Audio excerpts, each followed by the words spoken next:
Eu estou falando com vocês aqui neste sábado, são 4 horas da tarde, dia 7 de junho. Dia 7 de junho. Tempo bom em Porto Alegre, sol claro, dia de maratona internacional aqui na capital do Rio Grande do Sul. 25 mil corredores, hoje sábado, amanhã domingo, uma meia maratona, maratona inteira.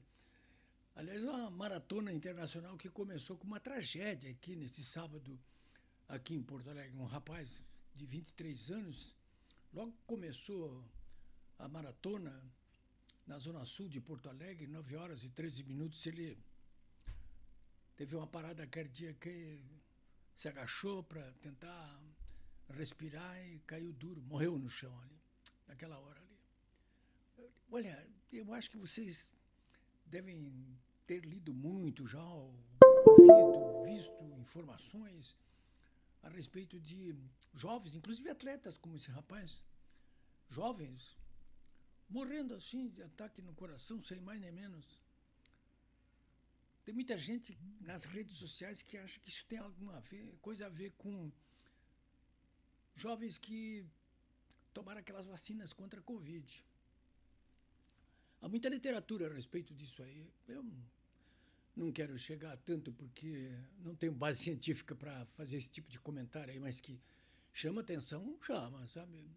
Gente muito jovem, boas condições aparentemente físicas, atletas inclusive, morrendo assim sem mais nem menos de um ataque cardíaco. É uma tragédia. Começou essa maratona internacional de Porto Alegre hoje aqui neste sábado. Bom, eu quero falar com vocês sobre essa tentativa agora do Supremo Tribunal Federal de regulamentar o artigo 19 do Marco Civil da Internet, de censurar as redes sociais. Mas antes disso, eu quero passar para vocês aí uma dica. Eu estou lendo assim essa trilogia aqui, ó. O Filho do Século. É o primeiro volume. Antonio Scurati é um escritor, historiador, inclusive, literato italiano, Antonio Scurati. O Filho do Século. O Filho do Século é o Mussolini, né? Primeiro volume é esse aqui, o segundo volume é O Homem da Providência, né? É tudo sobre o Mussolini, a história do Mussolini e do fascismo e do governo fascista e da participação da Itália na Segunda Guerra Mundial, né? O Homem da Providência, Antonio Scurati, segundo volume. E o terceiro volume é Os Últimos Dias da Europa, né? Também do Antonio Scurati. São umas 1000 páginas. Tem que gostar, hein? Olha, mas vale a pena, viu? Porque tem muita gente que fala fascismo, e nem sabe que diabo é isso de fascismo, como é que isso começou, entende? Olha, se eu disser para vocês que o próprio Benito Mussolini começou no Partido Socialista, era um homem de esquerda, hein? Olha, imaginem só, hein? Acabou no fascismo e aliado do Hitler, hein? E acabou mal. Ele e a amante dele, a Clara Petacci, estavam fugindo depois da perdida a guerra, né? Lá pela Itália, foram agarrados e foram enforcados de cabeça para baixo. Eu nunca vi como é que é um negócio desse, né? Tem imagens aí no Google, né? Tem muita gente aí que está torcendo para que muita gente acabe pendurado de cabeça para baixo também, enforcado. Bom, senhores, mas enfim, vamos a essas sessões aí do Supremo Tribunal Federal para, de alguma forma, estabelecer uma censura prévia, eu diria, nos conteúdos de internet. O pessoal fala muito em redes sociais, mas não é só rede social, não. É de um modo geral, né? Eles querem pegar as big techs, as grandes empresas de tecnologia que alojam essas plataformas aí, sobre as quais se estabelece toda essa ação através da rede mundial de computadores aí. Mas eles estão de olho mesmo, o Supremo Tribunal Federal e os seus aliados do eixo do mal, eles estão preocupados mesmo com os conteúdos, os textos que circulam, sobretudo nas redes sociais mesmo. mas também nos blogs, nos sites, enfim, qualquer conteúdo de opinião, ou de informação, ou de entrevista, ou de imagem, áudio, som. Quer estabelecer uma censura prévia, porque o que eles querem, na verdade? Já tem 3 ministros que votaram por essa censura prévia, né? O último a votar agora, o quarto, dos 11, foi o ministro André Mendonça, que disse, não, fica como está. Eu também acho, tem que ficar como está.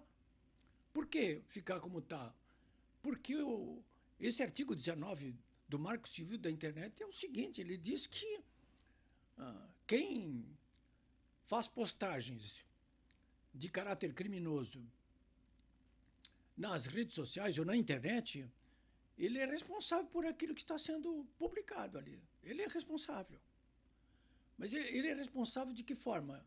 Ele é responsável através do que está tipificado na lei. Bom, é injúria, tocar por Código de Processo Penal, Código Penal nele, depois o Código de Processo Civil, ou o Código Civil, ou o Código de Processo Civil. É calúnia, difamação, é qualquer outro tipo, crime. Bom, está tudo tipificado em lei. A Constituição já tipificou bem a legislação infraconstitucional também. Olha, só para esses conteúdos que estão na internet aí, que violam a lei, as possibilidades de censura ou de penalização estão todas tipificadas no Código Penal, no Código de Processo Penal, no Código Civil, Código de Processo Civil, principalmente no Marco Civil da Internet, na própria Constituição, na Lei de Proteção de Dados. Quer dizer, lei não falta. O que o eixo do mal tem tentado? Tem tentado, primeiro, regulamentar o que não precisa ser regulamentado, porque já está ali regulamentado. O que eles pretendem mesmo é legislar, uma nova legislação. Legislação de que tipo? De responsabilizar as plataformas, as big techs, pelo que está circulando ali. Né? Aqui eu tenho até uma declaração aqui do comunicador Gilberto Simões Pires, que tem um blog muito interessante, o Ponto Crítico, e ele participa aqui de um grupo que eu participo também, do Clube de Opinião aqui do Rio Grande do Sul. E ele diz a respeito dessas tentativas aí agora do Supremo Tribunal Federal. Resumindo, segundo o entendimento dos ministros do Supremo, o dono do teatro passa a ser responsável pelas peças ali apresentadas ao público. Pode? Ele pergunta. Pode? Ele pergunta. Eu até uso uma outra figura, que é, vocês imaginem os Correios serem responsabilizados pelo conteúdo das cartas que ele passa de um lado para o outro. É a mesma coisa. Eu estava lendo agora, inclusive, há pouco. Olha, eu sou homem de jornalismo dessa área mesmo, de internet. Então, esse jornalista aqui, Rodrigo Lopes, do Jornal Zero Hora, da RBS aqui do Rio Grande do Sul, ele, replicando o que diz o próprio Barroso, né? O Barroso podia ler esse artigo aqui para defender a censura prévia nas redes. Ele escreve assim, Rodrigo Lopes: a terra sem lei das redes precisa ter um fim. Como a terra sem lei das redes sociais? Como a terra sem lei das redes sociais precisa ter um fim? Que história é essa, senhor Rodrigo Lopes? Que história é essa, Zero Hora, RBS? Então, esse arcabouço legal que eu acabei de citar aqui não vale nada? Eu estou trabalhando com informações, com conteúdos na internet há mais de 20, 30 anos. A todo momento eu estou respondendo processos, ações judiciais, cíveis e criminais contra mim, ou eu estou usando o Código Penal, Código de Processo Penal, Código Civil, Código de Processo Civil, ou estou usando contra ataques que são desfechados contra mim, que eu considero criminosos. Né? Eu já consegui tirar do ar, inclusive através de processos que eu movi, pelo menos 2 blogs aí de esquerda, os sites que viviam me atacando de modo criminoso. Eu estou falando aqui num blog chamado Tomando na Cuia e num outro blog chamado A Nova Corja. Vocês podem pesquisar isso aí, né? No Google, está ali. Os processos que eu movi contra eles. Eles fecharam. Processei todos eles, sim. E ganhei a parada, né? Porque tem muita gente que pensa, ah, não, eu vou lá dar minha opinião no blog do Políbio e boto anônimo ali. E eu já estou prevenindo no meu próprio blog, polibiobraga.com.br, que não façam isso, porque não adianta nada, o anonimato não protege. Por quê? Porque tem um mecanismo chamado protocolo de internet que pode ser quebrado por ordem judicial e identificado o autor, que vai ser penalizado. Isso eu mesmo fiz.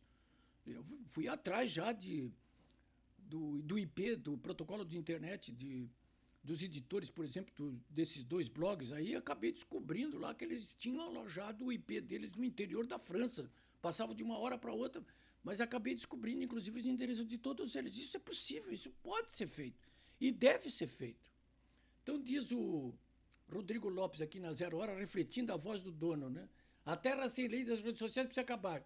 E uma vez que o projeto de regulamentação das Big Tech se acumula poeira em algumas gavetas do Congresso, ele diz, já que o Congresso não está legislando... O Congresso, quando ele não quer legislar sobre alguma coisa, é porque ele está legislando também, porque ele não quer. Entendeu? Isso é uma decisão tomada pelo Legislativo. É um direito dele. Nem por isso o Judiciário pode usurpar poderes que são legislativos, né? Mas ele diz que pode, sim, até que deve. Aí ele diz, era o Supremo Tribunal que essa farra pode começar a ter fim. Mas que farra, Rodrigo Lopes? Então ele diz, a mais alta Corte de Justiça está decidindo se as empresas como Meta, passarão a ser obrigadas a deletar conteúdos criminosos sem necessidade de uma decisão judicial prévia, como ocorre hoje. Censura prévia, pelo amor de Deus. Quer dizer, um jornalista fazendo um jornal, fazendo a defesa de censura prévia. Até onde?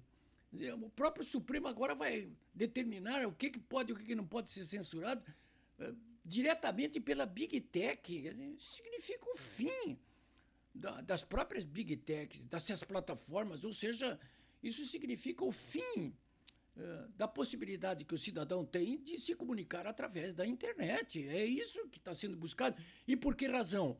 Porque o Brasil tem 210 milhões de habitantes, tem 230 milhões de celulares, 170 milhões de pessoas navegando na internet, e o domínio de conteúdos, principalmente de opiniões e de informações pela internet, hoje ele é totalmente nas mãos da direita. A esquerda é analógica, ela perdeu essa parada.